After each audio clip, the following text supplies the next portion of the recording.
Hey everybody, welcome back to the Texas Reloading Room. My name is Justin and today is Shop Shenanigans.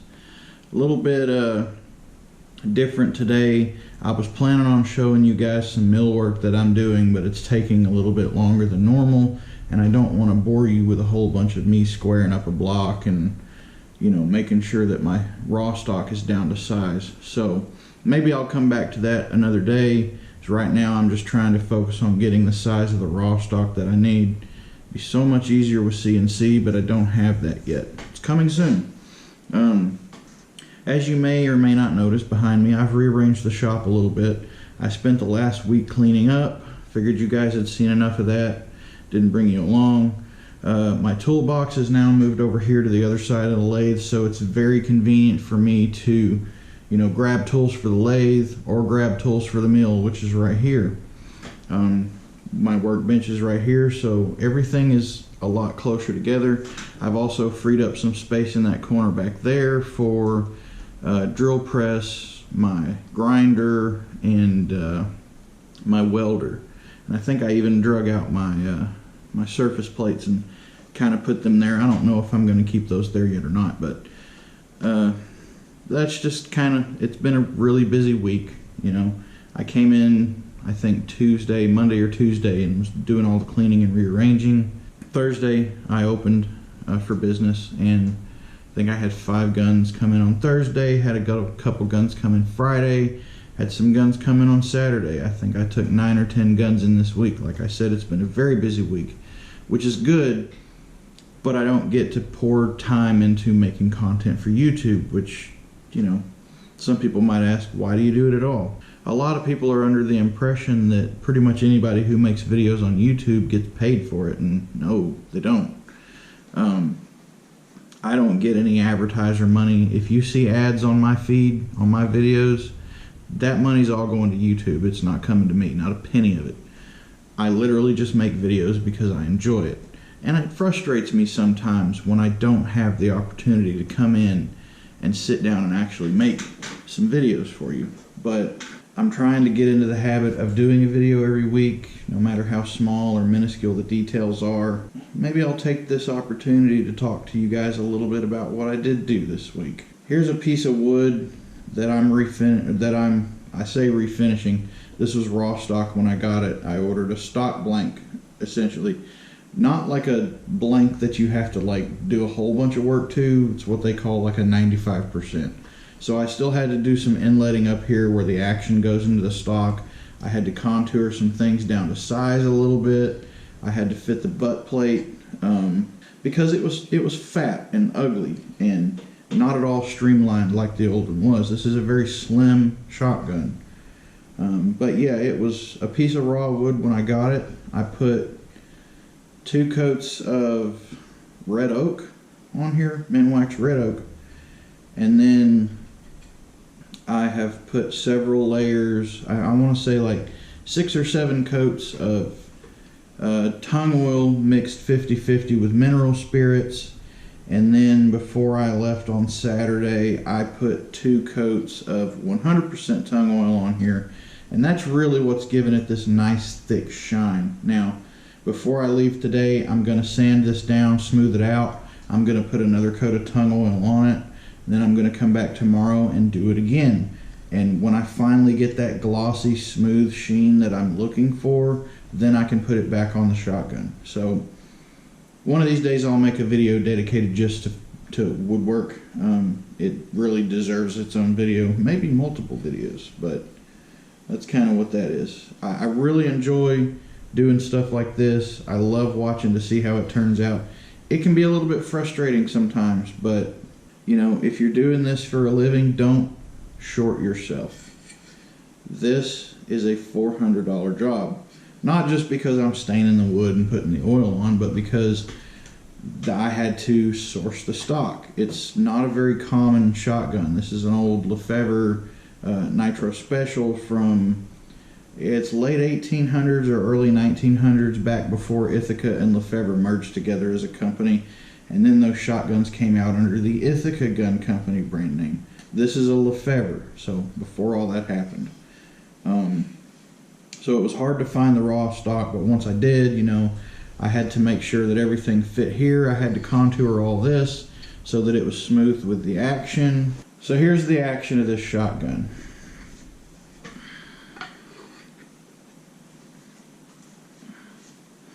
Basically, what was going on with it when I got it, like this right here was sticking way up over the action. Same thing up here. You can see we've got a little bit of extra up here, but I left it that way on purpose because that's pretty much the same as how the old stock was. Yeah, and these had to be deepened a little bit.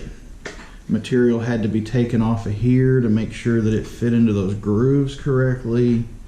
So, you know, realistically on a job like this, just to fit the stock and sand it down, you're probably looking at about, you know, 5, 6, maybe 10 hours of work. And then you get into the staining, which is a multiple day process. Sometimes this staining and oiling process can take 2 or 3 weeks because a lot of people, they'll do 1 coat of oil per day.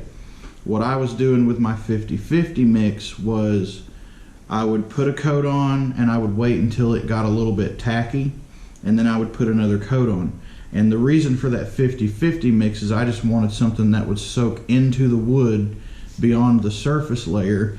And after I got that, you know, quote unquote saturation that I was looking for, I went ahead and went to the 100% tung oil, which dries much faster, but it also goes on thicker and gives you a much glossier shine. So you guys might not be able to see all the imperfections in this on the camera like I can see in person, but you know, I can see all sorts of little bubbles here and there, and if I run my hand across it, I can feel that it's just not smooth at all. So whenever I get ready to put the next layer on, I will put some probably either 320 or 600 grit sandpaper over this.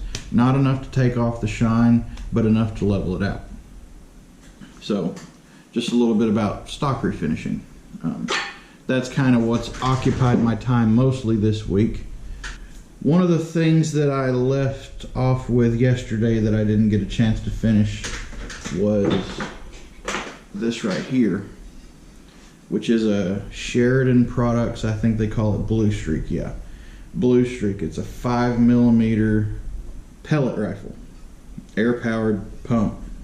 The reason that I didn't get this finished up yesterday is because it requires a special tool down here, and I tried to make one out of aluminum, and aluminum just bent all to heck before the retaining ring inside even started to turn. So there's a guy here in the United States who makes the tool for this. I'm just going to order the tool, and then when the customer comes to pick it up, I'll give that customer the option to, you know, keep that tool or not, because it's very specific for this design only, and I don't really see myself getting very many of this particular air rifle in the shop. So, but that came in just because one of the seals is not holding correctly, and it needs to, I need to figure out where the air is leaking out, because ideally you pump it, shoot it, and you're good, but somewhere that air's leaking out too fast, it's not doing anything. So I think it's one of 3 air rifles that I've got in my safe right now to work on. You know, guys, I work on everything here. I've worked on paintball guns, air guns, pistols, rifles, whatever, and then of course real firearms. Obviously I get a good reputation by being that guy that doesn't tell you no. I had a guy bring a M1917 in here the other day that he'd taken to a couple different people because he wanted to put a scope mount on the top of it. Let me show you. So here's the action that fella brought me, and said that, you know, he talked to a couple other people and they didn't want to do it, and here's the reason why. I'm sure you've all seen it. Maybe some of you are this person. You say to somebody that you don't want to ruin the collector value, of an old gun. I don't make money that way. Now, if somebody brings something like this in to me, I will tell them straight up, look, you're not increasing the value of this at all by doing what you're doing. See, all right, here's the reason why nobody else wanted to do this. All right, you see there, Springfield, model of 1917, or not Springfield, Remington, I'm sorry. It says U.S. model of 1917 Remington with the serial number, and drilling and tapping holes for the mount that he brought me basically means that those holes go right into the top of the markings there. And a couple other guys had basically refused to do it, said they didn't want to do that. And there's a lot of that out there. I am not one of those people. I make sure the customer knows, look, you're going to lose the value of this. It's not going to be collectible anymore, blah, blah, blah. Are you sure you want to do this? And if they say yes, okay. Here's the cost, here's the time frame. So I'm glad I took that out, because a piece fell off of the ring before I put it, or a piece fell off of the rail before I put it in the safe the other day, and I need to put it back on. Just right here.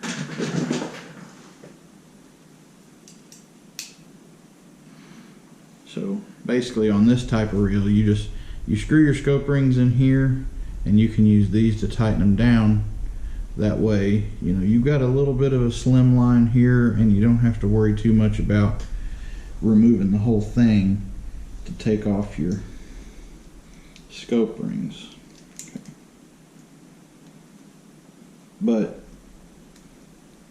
one of the things that I will note about this too is this receiver was incredibly hard. I broke a tap doing it. Customer was pretty cool about that. He said, look, you broke a tap doing mine, go ahead and get a new tap set and put it on my bill. So I did. I don't usually like charging the customers for the tools, but you know, he insisted on it, wouldn't have it any other way. I have found that a lot of my customers lately, especially a certain few that come in here often, you know, I'll tell them, I'll do something for them real quick while they're standing there, like, you know, put a trigger in or switch a stock out or do something like that. I think last one that came in, I put some stick grips on his rifle and put a muzzle brake on it and a couple other small things. And when I was done, he asked me, you know, how much do I owe you? I said, well, blah, blah, blah. Normally it would be this for each one of these together, but you know what, how about just $30? So he's like, cool. And he hands me 40, and I reach in to give him $10 back, and he just puts his hand out and refuses to take it. And it's the second time he's done that. A lot of people have done that in here. And you know, is that a indication that my prices are too low? No, I don't think so. I think my prices are reasonable. It's probably an indication of the quality of service that I offer to every customer who comes in here. I treat everybody the same. I don't care how much money you have, how much business you do with me. The guy who comes in here for a one-off fix on a Lorson 9mm pistol is going to get the same quality of service as the guy who brings me 10 keepsake collectibles that he's had in his family for generations. Everybody's going to get the same quality of service in my shop. So my reputation is building slowly, and I can see that from day to day with the increase in business. But I will start rambling if I don't stop now. I just wanted to give you guys some kind of content to keep you through this week. I know there wasn't a whole lot of hands-on. I promise we'll get back to that soon. Here in the next week or so, I'm getting the CNC hardware for my mill. And then I will need, the only thing I'll need to order after that is my control board, because I have the drives and the drivers. And then I'll have to build an enclosure and basically wire the thing all together. And then we'll have a 3-axis CNC machine in here. It'll make things so much easier for me. But that'll be a video in and of its own. If I feel like doing like this old Tony did, it will be a multiple video series. One of these days I will have some time to slow down and play with the 3D printer and play with my Cricut. Show you guys how to make some vinyls. Guys, thank you so much for watching. If there's anything you would like to see me do on this channel, please let me know in the comments box below. I would love to do some more machining oriented stuff. I really have a passion for my machining. I do have some projects coming up that I'm going to be working on that are not strictly firearms related. And while this channel was kind of founded around firearms and very much in an active gunsmithing repair shop, I am a machinist on the side. I do things that are not firearms related. That's one of the things that I'm doing right now, is milling out a aluminum bracket to go on the bottom of a desk chair, because the cheap pot metal that they used in China to build the thing cracked in like 5 places. So make one out of billet aluminum, it'll be so much stronger. But yeah, if you have any thoughts, ideas, let me know what those are. But until next time, thanks so much for watching. My name is Justin, and I'll see you in the next video.